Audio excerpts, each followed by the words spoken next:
Se sei fermo da tempo sullo stesso punteggio, è perché ti mancano le conoscenze per progredire. Noi di Mattoscacco abbiamo creato la prima accademia di scacchi online per migliorare comodamente da casa. Vienici a trovare e scegli il corso più adatto alle tue esigenze. academy.mattoscacco.com. Buongiorno a tutti amici di Mattoscacco. Oggi vedremo la partita immortale di Weasley So. Una partita che si è giocata nel 2021 in un torneo online organizzato appunto su CES24, dove So, 2770 di Elo, gioca niente meno che, con un avversario alla sua altezza, Levon Aronian, un altro giocatore fortissimo. La partita inizia con D4, cavallo F6, C4, E6, cavallo C3, alfiere B4, e siamo qua in una difesa nizzo-indiana, una delle difese più popolari ad alto livello. Ecco che qua il bianco gioca donna C2, la variante classica. Il bianco non vuole farsi doppiare i pedoni, vuole giocare magari a 3, dopo alfiere per C3, prendere in C3 di donna, in modo da avere la coppia degli alfieri e mantenere la struttura intatta. Il difetto di donna C2 è che questa mossa perde tempi nello sviluppo, ma l'idea è costruire un centro potente. Nero arrocca. Ecco, adesso le mosse principali sono A3, per prendere subito la coppia degli alfieri, E4 un'altra mossa ambiziosa, ma sto gioco a cavallo F3, continuando lo sviluppo. B5. Ecco, ora di nuovo le linee principali sono A3, oppure C per D5, una mossa poco giocata, alfiere G5. Dopo alfiere G5 nero gioca H6, e ora magari l'alfiere si sposta, no? Perché non si può cederlo. A questo punto il nero prende il pedone in C4, cioè normalmente il bianco avrebbe dovuto giocare o A3, in modo che dopo alfiere per la donna difende il pedone, oppure il bianco di solito risolve, no, la tensione cambiando in D5, aprendo però l'alfiere nemico, l'alfiere campochiaro nemico. Con alfiere G5, H6, il pedone in C4 è alla mercé del nero, e in più il nero potrebbe addirittura conservare il pedone con B5, quindi So gioca già in modalità sacrificio, in modalità attacco. Il bianco qua giocò E4. Ecco, a questo punto il bianco ha due minacce, alfiere per C4 oppure E5, inchiodando il cavallo nero. Segue quindi G5, che toglie l'inchiodatura, e l'alfiere smette di inchiodare il cavallo, ma così facendo l'alfiere si sposta, e dopo che l'inchiodatura sarà scomparsa, l'arrocco del nero sarà comunque molto molto indebolito. Alfiere G3, il nero gioca B5 e si tiene il pedone, quindi il nero è riuscito a fare entrambe le cose, eliminare l'inchiodatura e difendere il suo pedone. Cosa fare qui? Molti giocatori potrebbero sconfortarsi, magari pensare di avere sbagliato, ma per Weasley So era tutto calcolato. E5, punto esclamativo. Il problema del nero è che indietro di sviluppo questi pezzi non sono ancora in gioco. Il re nero è leggermente debole per via delle spinte di pedoni, quindi il vantaggio del nero è statico, ovvero nel lungo termine il nero andrà a stare meglio, ma nel breve termine, se il bianco riesce a sfruttare adesso e ora la sua iniziativa, sarà il bianco a prevalere. Il bianco gioca E5, punto esclamativo. A questo punto il cavallo deve spostarsi, per esempio in H5, in H7 sarebbe più passivo, e ora donna E4. La donna si sposta in questa casa attiva da dove attacca la torre. A questo punto donna D5, sfruttando l'inchiodatura del cavallo, che impedisce al bianco di prendere la donna. Questa mossa è proibita perché l'inchiodatura è assoluta, e dietro il cavallo c'è il re. Quindi la donna si muove, offre il cambio delle donne, il bianco ovviamente mantiene le donne, attacca il cavallo e porta la donna nell'ala di re. Come parleremo appunto di questo tema in un videocorso che uscirà tra poco, l'attacco si può formare accumulando pezzi nell'ala in cui si vuole appunto generare l'iniziativa. Nero gioca ora cavallo G7, qui questo cavallo in fianchetto un po' strano, un po' passivo, il bianco gioca alfiere E2. Un'altra possibilità avrebbe potuto essere cavallo D2, schiodando il cavallo. Ora la diagonale è interrotta, la donna deve muoversi o bisogna cambiare. Qua il bianco ha un forte centro in più vuole magari rompere la posizione nemica con F4, K4. Dopo alfiere 2, ecco, ora il nero avrebbe dovuto continuare lo sviluppo, ma il nero accetta una sfida interessante. Il nero gioca F5. Perché F5? Attacca la donna bianca, perché se il bianco prendesse, in F6 è in passant, segue E5 con attacco di scoperta contro la donna che non ha caselle. Quindi un trucco spaventoso. Se il bianco prende E5, la donna cade, la donna non ha mobilità. E vince il nero. E se la donna si sposta, tipo in H3 segue G4. Ci fa paura questo? No, perché ancora una volta Weasley So aveva calcolato tutto. O, qualora non avesse calcolato tutto, ha trovato le mosse 1 ad 1. Donna H3. G4. Donna H6. A questo punto l'arrocco del nero è molto indebolito, il bianco vuole continuare l'attacco portando anche il cavallo. Il nero gioca G per F3, perché altrimenti se il nero non gioca G per F3 il cavallo rimane attivo. A questo punto alfiere per F3, punto esclamativo, attacca la donna e dà un'infilata, ma la combinazione non è finita, perché ora potremmo dire la donna torna indietro, prendiamo la torre e abbiamo noi guadagnato materiale. No, donna per D4, il bianco non ha ancora preso la torre, il nero minaccia del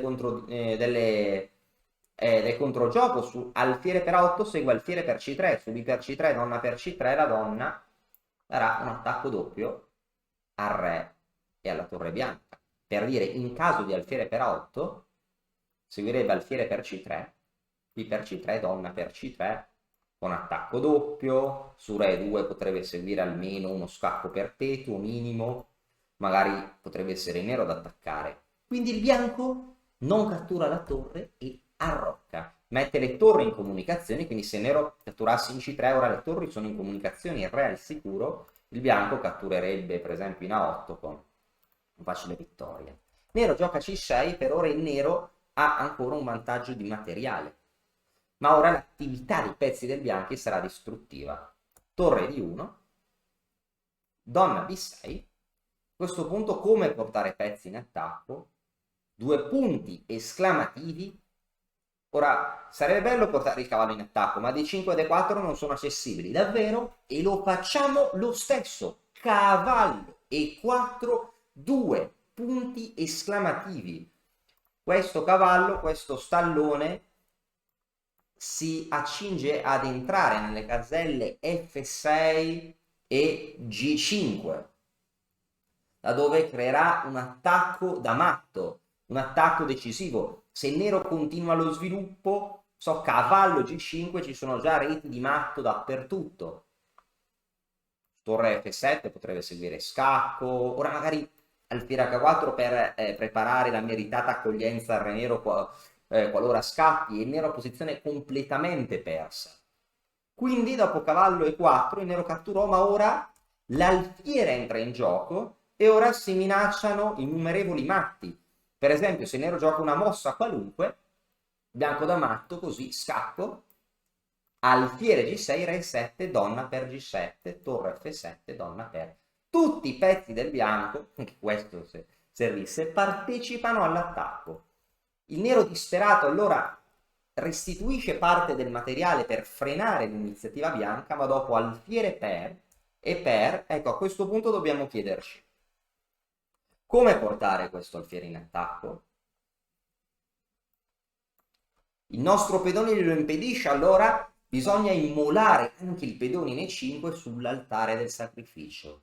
2 punti esclamativi e 6, aprendo la strada all'alfiere in E5. È vero che un pedone è un pedone, ma anche una rete di matto è una rete di matto, e l'alfiere in E5, questo è proprio ciò che creerà l'alfiere in E5. Il nero gioca, quindi molto logiche le scelte di somma, difficilissime da trovare in partita. Il nero gioca alfiere F8, iniziando a portare difensori, alfiere E5 lo stesso. L'attacco continua. A questo punto, qualora il nero prendesse in E6, potrebbe seguire alfiere per G7, alfiere per G7, donna per E6.